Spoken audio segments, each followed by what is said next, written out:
friends. I am Dr. Nitin Tiwari, practicing as a cornea, LASIK and cataract surgeon at Agrawal's Eye Hospital, Vashi, Navi Mumbai.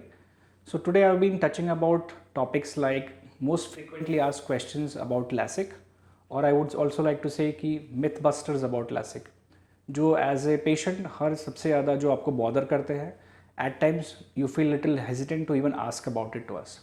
So we'll just put a small, touch all these topics and most asked questions to us. So one thing very commonly what we see in our routine patients जो पूछते हैं हमको कि क्या procedure itself काफ़ी painful होता है और कितने time के लिए होता है.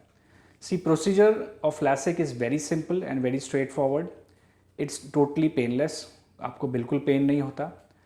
And coming to the timing, it's just actual laser procedure is just a 2 minutes job. But of course we have to clean the eyes prior. So if at all अगर आपको एक overall लिख लीजिए लगभग 10 minutes in each eye.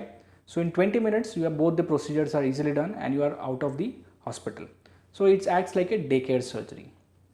Second question हम काफ़ी routinely सुनते हैं कि when can I get back to the work after the surgery? So depending upon what type of LASIK you choose for, like in cases of SMILE and femto LASIK जो bladeless technology है most premium जो चीज़ें हैं उसमें तो हम 3rd या 4th day पे you can get back to your work as early as possible. PRK procedure जो surface LASIK है because the healing and the rehabilitation is little longer, usually maybe around 1 week to 8 days तक उसमें थोड़ा healing के लिए हो जाता है और rehabilitation के लिए आपको लग जाता है. So depending upon 3 days to close to 7 days to 8 days, you can decide upon what how much leave you need to take from your company depending upon what procedure you are undergoing it. Then comes can the procedure be performed in both the eyes at once? So the best part, LASIK is one procedure which is done on both the eyes at the same eye together. Unlike in cataract surgery or any other surgery where we do one eye at a time, LASIK में हम दोनों आँख एक साथ treat करते हैं ताकि आपको बाइनोकुलर साथ में विजन काफ़ी अच्छा हो जाए. फिर एक काफ़ी, मैं ये तो नहीं कहूँगा इरिटेटिंग, लेकिन काफ़ी एक सेंसिटिव क्वेश्चन है जो पेशेंट्स हमेशा एज ए गारंटी हमसे मांगते हैं कि do I need to wear the glasses after doing the LASIK? So 99.99% times I would say never.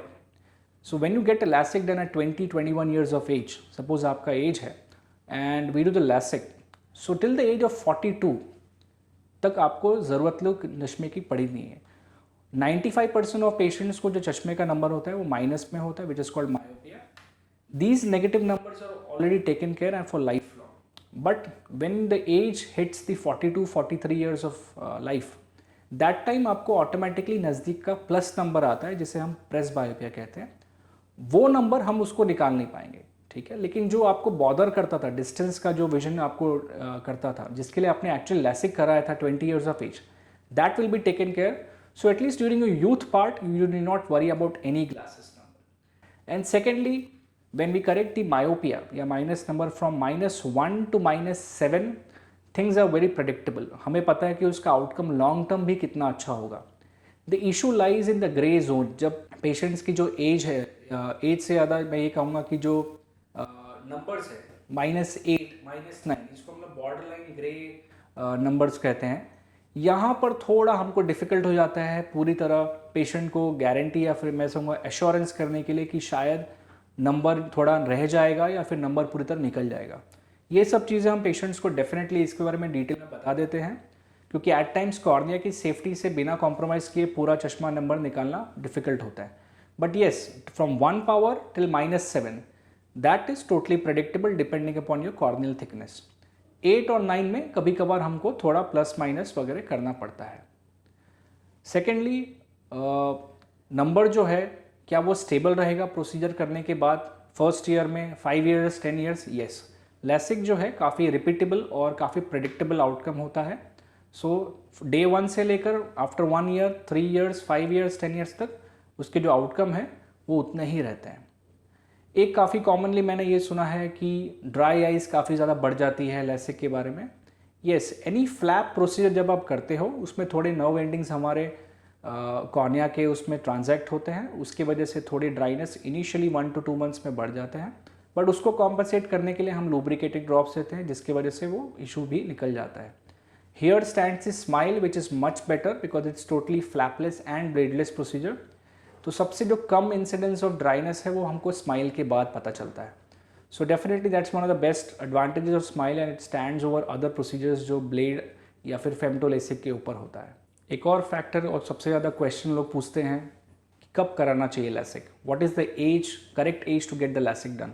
Well literally speaking legal age India में 18 ईयर्स ऑफ है, लेकिन समवेयर अराउंड व्हेन 20-21 आपका as हो जाता है, we know that the actual physical growth has almost stabilised, आपका height stable हो गया है. एंड सबसे इंपॉर्टेंट जो क्राइटेरिया होता है लैसिक करने में, आपके जो पावर के नंबर है क्या वो स्टेबल हो गए. तो somewhere around 20-21 most of the adults their number stabilises and that's the ideal age. I would say always keep on telling कि जो गोल्डन एज होता है फ्रॉम 21 से लेकर 35 तक, that's the golden age for doing the LASIK surgery. और आपको उस टाइम पे अगर आपको कराना है, these are the best years to get it done. Earlier the better. I hope I have touched all the myths, tried to bust all the myths, and hopefully many more we will try to elude the doubts of the patients. Thank you.